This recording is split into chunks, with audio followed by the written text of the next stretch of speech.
अस्सलाम वालेकुम व्यूअर्स, मैं हूं Shakir Solanki. Viewers, supreme court के सीनियर तरीन जज काजी फायज ईसा साहब के गुज़श्ता रोज पार्लियामेंट आने के बाद एक खलबली सी मची हुई है और तनकीद के तीर चलाए जा रहे हैं काजी फायज ईसा पर। पीटीआई और पीटीआई के हामी जो यूट्यूबर्स हैं, सोशल मीडिया एक्टिविस्ट हैं, ट्विटर पर सोशल मीडिया के मुख्तलिफ जो प्लेटफॉर्म्स हैं उस पर बड़ी तनकीद की जा रही है कि जी बहुत बड़े नाज़ेबा जुमले कसे जा रहे हैं, इस्तेमाल किए जा रहे हैं कि ये भी चोरों के साथ मिल गए हैं। काजी फायज ईसा साहब के लिए ये जुमले इस्तेमाल किए जा रहे हैं। अदालत की जानिब से भी, यानी अदालत की जानिब से ऑफिशियल तो नहीं आया, लेकिन अदालती जराये के हवाले से खबरें चलवाई गई हैं और लातल्लुकी का इजहार किया गया है इस जस्टिस काजी फायज ईसा की पार्लियामेंट आमद से कि भाई ये ऑफिशियल नहीं आए थे, भाई ऑफिशियल नहीं आए थे और जो उन्होंने बातें की हैं उसके साथ अदालत का कोई ताल्लुक नहीं है। यानी अदालत ने अदालती जराये के हवाले से जो खबर आई है उसमें ऐसा लग रहा है कि काजी फायज ईसा के आने से, पार्लियामेंट आने से, हालांकि तमाम जजेस को, चीफ जस्टिस से लेकर जो इतलात हैं कि तमाम जजेस को दावत दी गई थी कि भाई आइन की गोल्डन जुबली मनाई जा रही है पार्लियामेंट हाउस के अंदर, कौमी असम्बली हाल के अंदर। ये कौमी असम्बली का इजलास नहीं था, पार्लियामेंट का इजलास नहीं था, ये जश्न था, तकरीब थी, कन्वेंशन था आइन की गोल्डन जुबली का। तो आप भी शरीक हो, आप भी इसी आइन का हिस्सा हैं, आइन को मानते हैं, तो आप आ जाएं, आप भी जश्न मनाएं हमारे साथ। क्योंकि यूनिवर्सिटीज के 100 से ज्यादा यूनिवर्सिटीज के वाइस चांसलर्स को भी बुलाया गया था, वो भी कौमी असम्बली हाल के अंदर बैठे थे, क्योंकि वो हाल करारदाद तहरीक मंजूर करके इस हाल को तकरीब के लिए हाल करार दिया गया था। अब वो असेंबली उस वक्त समझे असेंबली हाल नहीं था, वो तकरीब का एक हाल था, कॉन्फ्रेंस हाल था, जिसमें वाइस चांसलर भी बैठ सकते थे, जजेस भी बैठ सकते थे, कोई और आम आदमी, इवन सहाफी भी बैठ सकते थे, जिसको जो मदू था वो बैठ सकते थे। तो काजी फायज ईसा साहब इसीलिए आए कि भाई आइन की गोल्डन जुबली है, लेकिन अदालत ने, अदालती जराये के हवाले से खबरें ये चलवाई गई कि जी देखें, काजी फायज ईसा चीफ जस्टिस से मुशावरत करके या इजाजत लेकर नहीं आए थे और हमारा उनके आने से कोई ताल्लुक नहीं है और उनकी बातों से भी कोई ताल्लुक नहीं है। जो काजी फायज ईसा ने बातें क्या की थी, काजी फायज ईसा ने कहा था, आइन हाथ में उठा के कहा था कि हम अल्लाह के कुरान पाक के बाद ये इस आइन के साए में रहने का आज़म करते हैं और रहना चाहते हैं, आइन का एहतराम करना चाहते हैं, जो आइन कहता है उसके मुताबिक चलना चाहते हैं। मैं अपने इदारे की तरफ से ये श्योरिटी दे रहा हूँ, यकीन दहानी करा रहा हूँ, ये अल्फाज है उनके कि मैं अपने और अपने इदारे की तरफ से यकीन दहानी कराता हूं कि इस आइन की खिलाफ वर्जी हम नहीं करेंगे, आइन के मुताबिक चलेंगे। ये अल्फाज कहे हैं, जिससे अदालत ने जराये के हवाले से, अदालती जराये के हवाले से खबरें चलवाई गई कि इनकी काजी साहब की बातों से हमारा कोई ताल्लुक नहीं है। तो कोई ताल्लुक नहीं है तो इसका मतलब क्या निकलता है? इसका मतलब ये भी निकल सकता है कि काजी फायज ईसा ने कहा है कि हम आइन के मुताबिक चलेंगे, हम भाई कोई श्योरिटी नहीं दे रहे कि आइन के मुताबिक चलेंगे या नहीं चलेंगे। इसका मतलब ये निकलता है, क्या निकलता है? और लाताल्लुकी किस चीज की है? काजी साहब ने वहां पे ये भी कहा कि जी भाई सियासी गुफ्तगू जो हुई है, जो तनकीद की गई है, आप सियासतदान हैं, आप सियासी मैदान के आदमी हैं, सियासत आपका मैदान है, मेरा ये मैदान नहीं है। जो भी आपने यहाँ पे बातें हुई हैं, जिसने भी की हैं, उनके साथ मेरा कोई ताल्लुक नहीं है। राजा परवेज अशरफ के साथ उन्होंने ये भी गिला किया कि मैंने तो आपसे पूछा था, जब आपने दावतनामा दिया तो मैंने तो आपसे पूछा था कि कोई सियासी गुफ्तगू तो नहीं होनी, तो आपने कहा था नहीं होनी सियासी गुफ्तगू और सिर्फ आइन पर हमने फोकस रखना है और आइन की गोल्डन जुबली है, इसलिए मैं तो आया था आइन की गोल्डन जुबली के लिए, आइन के हवाले से बातें करने, यहाँ पे तो सियासी बातें हुई हैं और इसीलिए मैं इन सियासी बातों से मेरा कोई ताल्लुक नहीं है। ये काजी फायज ईसा ने कहा था तो इसमें कोई गलत किया था। मुअज़्ज़िज़ अदलिया के किसी जज के बारे में कोई बात नहीं की। जो फैसले में चीफ जस्टिस के खिलाफ काजी फायज ईसा ने अपनी राय दी है या चीफ जस्टिस के हवाले से, सुओ मोटो के हवाले से, वो तो उसका तो कोई जिक्र नहीं किया काजी फायज ईसा ने। और काजी फायज ईसा को कोई बुलवाया भी नहीं गया था। काजी फायज ईसा ने जब, क्योंकि मैं मौजूद था कौमी पार्लियामेंट हाउस में, ये तकरीब मैंने कवर की है, अंदर ही बैठा हुआ था मैं प्रेस गैलरी में। काजी फायज ईसा ने जब देखा कि मियां शहबाज शरीफ ने, वजीर आजम ने भी थोड़ा बहुत सियासी गुफ्तगू की है, लेकिन बिलावल भुट्टो जरदारी और आसिफ अली जरदारी ने प्योर पॉलिटिकल तकरीर की और अदालतों के हवाले से भी उन्होंने बड़ी जबरदस्त बातें की है, जो करते रहे हैं पार्लियामेंट के अंदर भी, पार्लियामेंट के बाहर भी। कोई नई बात ऐसी नहीं थी, लेकिन कोई अनहोनी उन्होंने कोई बात नहीं की जो वो रूटीन में न कर रहे हो। तो उन्होंने जब ये बातें की अदलिया के हवाले से कि अदालतें इंसाफ का तकाजा पूरा नहीं कर रही होती, अदालतें सही इंसाफ नहीं कर रही होती, लोगों के साथ जुल्म कर रही होती है, एक तरफा इंसाफ का पहिया एक तरफा चल रहा है, ट्रैफिक एक तरफा वन वे ट्रैफिक चल रही होती है अदालतों में। जब ये बातें उन्होंने की तो काजी फायज ईसा ने जरूरी समझा कि मैं अपनी वजाहत करूं। मैं जज हूं, सीनियर तरीन जज हूं सुप्रीम कोर्ट का, आने वाला चीफ जस्टिस हूं। अभी उमर अता बंदयाल साहब रिटायर हो जाएंगे, मेरा ख्याल है सितंबर में रिटायर होने हैं, इसी साल ही बहरहाल।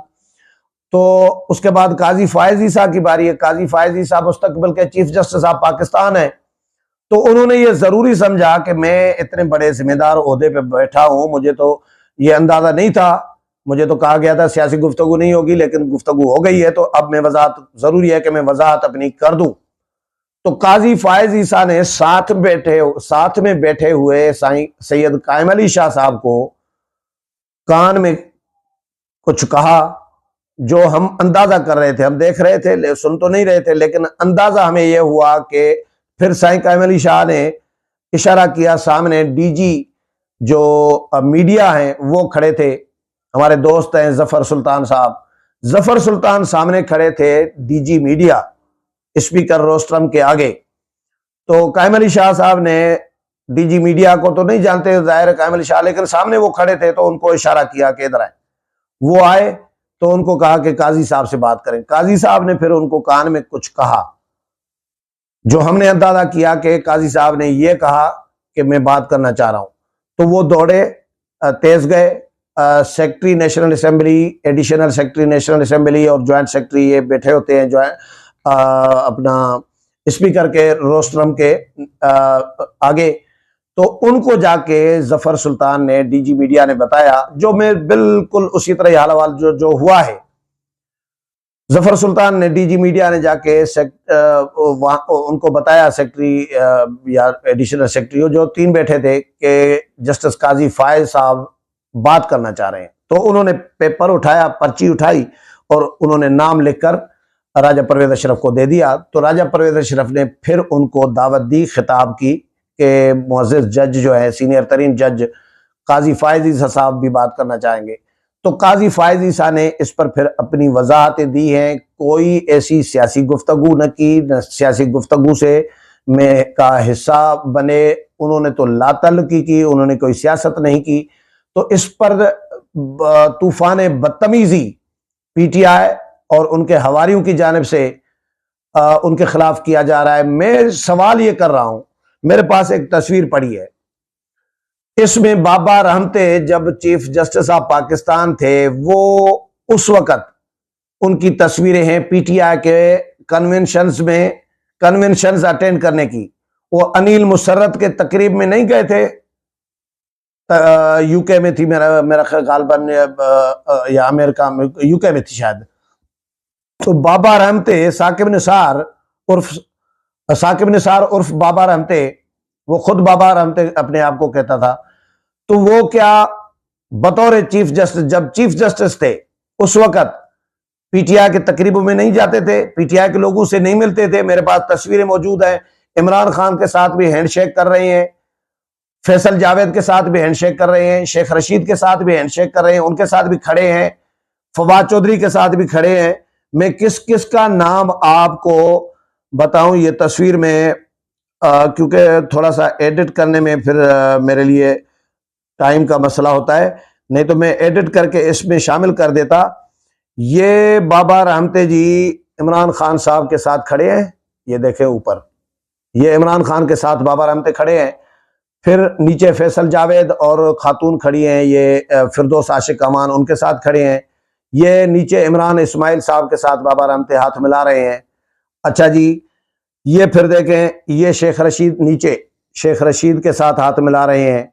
ठीक है जी, ये दरमियान में शेख रशीद फिर हैं। फिर ये फैसल वाडा के साथ ऊपर फैसल वाडा के साथ बाबा रहमते हाथ मिला रहे हैं। मैं दिखाऊं, ये इमरान खान के साथ ऊपर वाली तस्वीर में इमरान खान के साथ बैठे हैं। अच्छा जी, ये कुछ और है, अनिल मुसरत वगैरह लोग हैं शायद।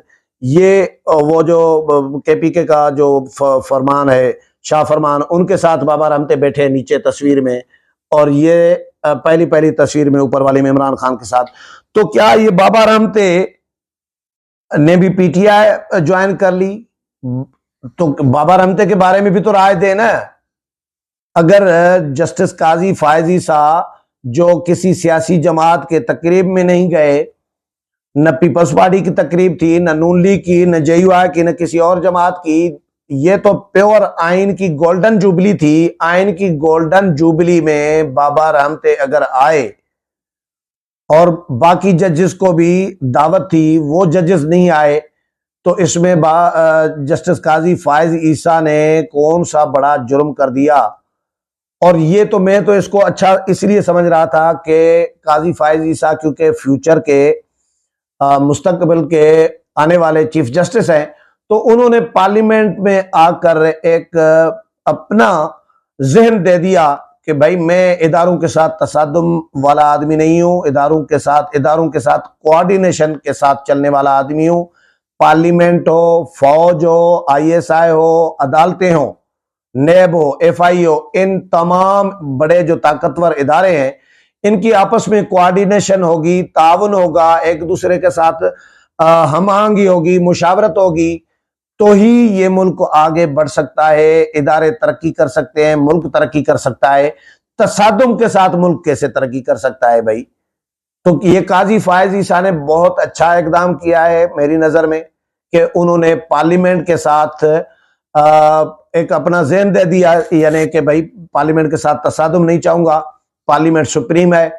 तो लेकिन ये प्रोपेगेंडा उनके खिलाफ इस तरह कराया जा रहा है जैसे काजी फायज ईसा पार्लियामेंट नहीं आए हो, आइन की गोल्डन जुबली में न आए हो, जैसे भारत की किसी तकरीब में, भारत के योम आज़ादी की किसी तकरीब में शायद काजी फायज ईसा ने शिरकत की है, जिससे अदालती ज़राए जो हैं उनको भी तकलीफ हुई है। अदालत को तो मैं नहीं कहूँगा, चीफ जस्टिस को तो नहीं कह सकता क्योंकि उनकी तरफ से अभी कोई राय नहीं आई, लेकिन जो अदालती ज़राए हैं उनकी बात कर रहा हूं कि अदालती ज़राए के हवाले से खबरें आई हैं, चली हैं, जिसकी तरदीद नहीं आई कि काजी फायज ईसा ने जो बातें की हैं उनके साथ हमारा कोई ताल्लुक नहीं है। काजी फायज ईसा ने कहा था कि हम आइन के मुताबिक चलेंगे।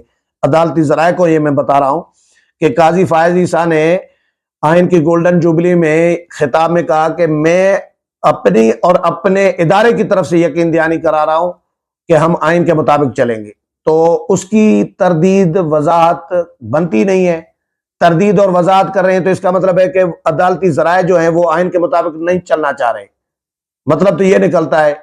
और फिर कहा है कि जी वो अदालती नुमाइंदे के तौर पर नहीं आए थे, वो उनके आने से हमारा और बातों से हमारा कोई ताल्लुक नहीं है। लेकिन पीटीआई ने क्योंकि प्रोपेगेंडा करना था, ये तो काजी साहब को भी अंदाजा होगा, हमें भी अंदाजा था कि पीटीआई इसको बहुत बड़ा कोई इस पे तूफान बदतमीजी बर्पा करेगी, और जो पीटीआई ने किया, और अभी तक वो सोशल मीडिया पे उनके खिलाफ प्रोपेगेंडा चल रहा है। लेकिन काजी फायज ईसा आए थे आइन की गोल्डन जुबली में, न किसी नून लीग या पीपल्स पार्टी या जेयूआई या किसी पार्टी की कन्वेंशन में, जैसे बाबा रहमते पीटीआई के कन्वेंशन में जाते थे। उम्मीद है प्रोग्राम पसंद आया होगा। अगले प्रोग्राम में फिर मुलाकात होगी, तब तक इजाजत चाहता हूँ। अल्लाह हाफिज।